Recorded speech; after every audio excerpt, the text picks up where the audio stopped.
కృష్ణ ఇక్కడ బతికే ఉన్నాడు. ఇంతకి నన్ను గుర్తుపట్టారా లేదా? నెల రోజులు దాటితే నీ శవాన్ని కూడా ఎవ్వరూ గుర్తుపట్టరు. నా మీదంత కోపమా లేక నేనంటే భయమా? భయమా?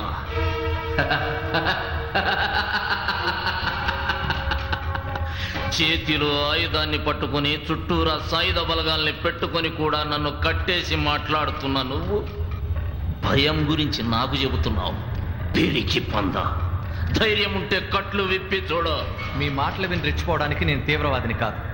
ఎనీహౌ, మిమ్మల్ని ఇలా కలుసుకోవడం నాకు చాలా సంతోషంగా ఉంది. మీ గురించి గొప్పగా విన్నాను. మీ లైఫ్ అంతా పూర్తిగా తెలుసుకున్నాను. నెల రోజుల క్రితం చేరిన మిలిటెంట్లు కూడా 3-4 లక్షలు సంపాదించుకున్న ఈ రోజుల్లో సంస్థలో అగ్రనేతగా ఉండి కూడా మీరు డబ్బు కూడబెట్టుకోలేదంటే really I appreciate your commitment. నీ ప్రశంసలకి లొంగనికి నేను పోలీసునుగాను. ప్రశంసించడం కాదు, నిజం చెప్తున్నాను. విప్లవం కూడా వ్యాపారం అయిపోయిన ఈ రోజుల్లో సైతం మీరింకా ఇంత స్వచ్ఛంగా మచ్చలేని జీవితం గడపడం నిజంగా విచిత్రం. నేనంత మంచోన్ని అనుకున్నప్పుడు ఎందుకు బంధించారు? మీ మీద గౌరవంతో.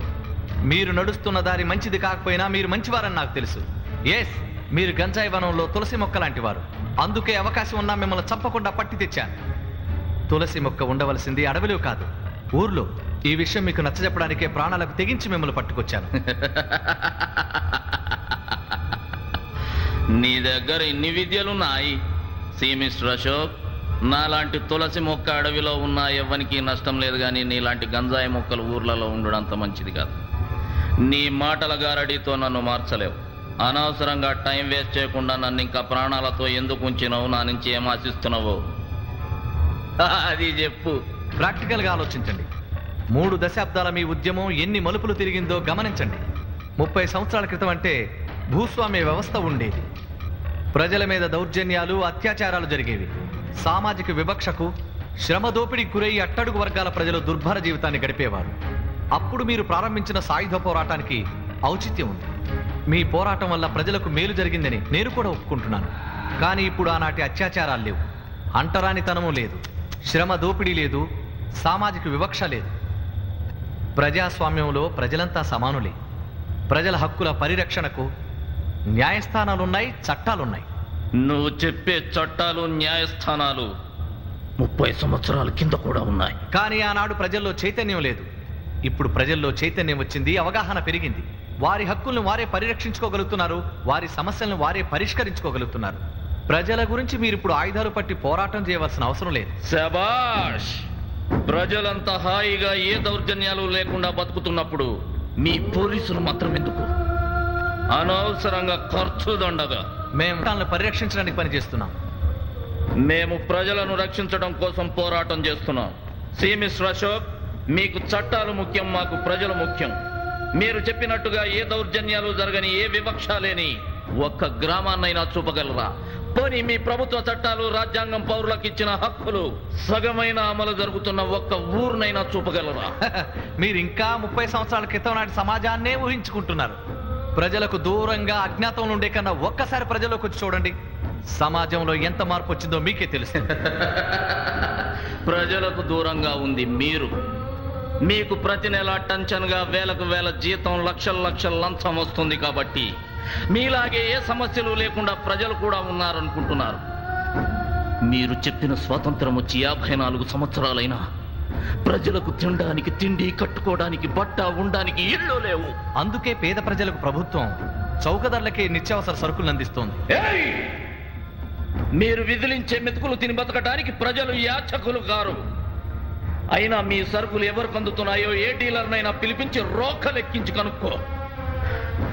ప్రజలకు ఉపాధి కావాలి, పని చేసుకుని బతికే అవకాశం ఉండాలి. కరెక్ట్. మీరు చెప్పిన దాంతో నేను ఏకీభవిస్తున్నాను. ప్రజలంతా అలా హాయిగా బ్రతకాలంటే వాళ్ళని చైతన్యం చేయాలి. అందుకే ప్రజల మీద ప్రేమ ఉన్న నీలాంటి వాడు ప్రజా జీవితంలోకి రావాలి. ఇప్పుడు మేమున్నది ప్రజల మధ్యనే.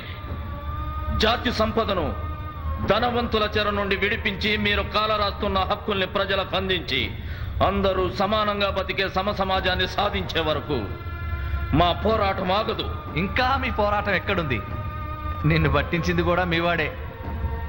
నీలాంటి 4-5 తప్ప అసలైన విప్లవకారులు ఎక్కడున్నారు? పచ్చ కామెర్లున్నోనికి లోకమంతా పచ్చగానే కనిపిస్తుంది. నీకో సంగతి తెలియదేమో. చంద్రయ్య, మహేష్ గాన్ లాంటి బట్టెబాజిగాళ్ళు మాలకన్నా మీలనే ఎక్కువ ఉన్నారు. అయినా లక్ష్యం సాధించనీకి సంఖ్య ముఖ్యం కాదు. మనం ఇలా వాదించుకోవడం వేస్ట్. నా మాట వినండి. ఏం చేయమంటావు? లొంగిపో. ఎవనికి? ప్రభుత్వానికి. ప్రభుత్వమా? కడుపు నిండా తిండి తింటున్నా ఒక్క కష్టజీవిని చూపించు, సంతోషంగా లొంగిపోతా. మీ ప్రభుత్వాధికారులు సక్రమంగా విధులు నిర్వహించే ఒక్క ఊరునైనా చూపించు, లొంగిపోతా. అంతెందుకు, నువ్వు జీతం తప్ప ఒక్క రూపాయి కూడా అక్రమంగా నీ జేబులో వేసుకోలేదని నీ గుండె మీద చేయి వేసుకొని చెప్పు. ఇప్పుడే లొంగిపోతా. నువ్వు మారవు. కలలుగానా ఛాన్స్ దొరికితే మిమ్మల్ని, మీ బలగాల్ని వట్టి చేతులతో ఖతం చేసిపోతా తప్పితే మీ ప్రలోభాలకు, మీ మాటల గారెడీలకు లొంగను. మొత్తం ఎన్ని దడాలున్నాయి?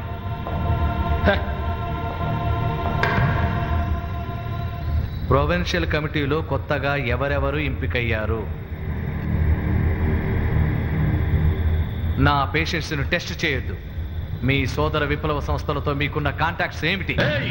నా నుండి మీరు ఒక్క ముక్క కూడా పలికించలేరు. చూడు శివరాం, నీ మీద ఉన్న అభిమానంతో చెప్తున్నా.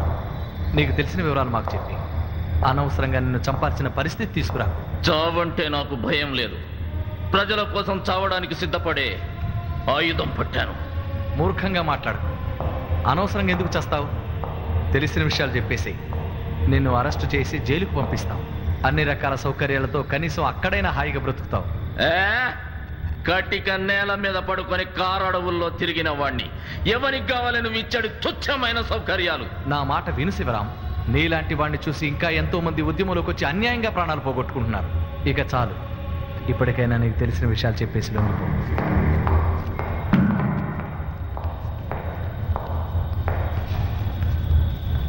మిమ్మల్ని రేపు ప్రాణాలతో చూడగలను లేదు.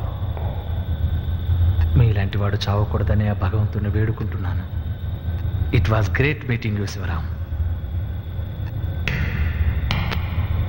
Good bye. వానా వానా వెల్లువాయి కొండ కోన తుళ్ళిపోయి చెలియ చూపులే చిలిపి జల్లులై మేను తాకగా ఏదో ఏదో ఏదో